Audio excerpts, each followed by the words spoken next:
Кандайсыңар туугандар, мен биякта көрө оокат менен алек болгучак, биякта ЖКда ылы чуу түшүп эле, ой кыздарды 19-20 жашында чет өлкөгө чыгарбайбыз, анан ушундай закон кабыл алыш керек, тирин пырын деп эле эки-экиден кырылып эле жатып калышыптыр интернеттечи. Анан аны уккан мен, о кой, бул боюнча мен өзүмдүн 5 тыйынымды кошпосом болбос деп чыгып калган учур силердин алдыңарга жапжасыл болуп элечи. Эми мындайды укканда, ё-моё, бетке бир гана эмоция келет да, момундайчы.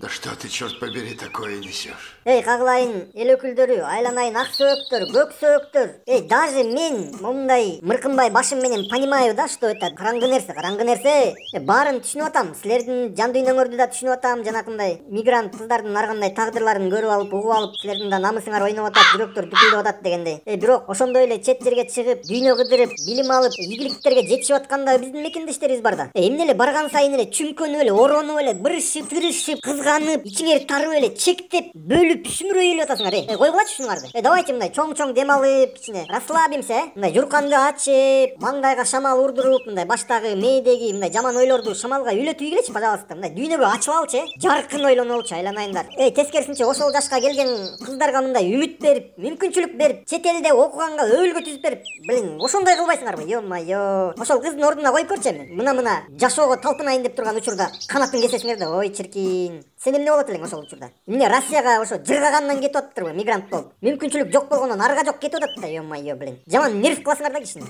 Короче, давайте мен өзүм жумушумду бүтүрөйүнчү, блин. Ё-моё.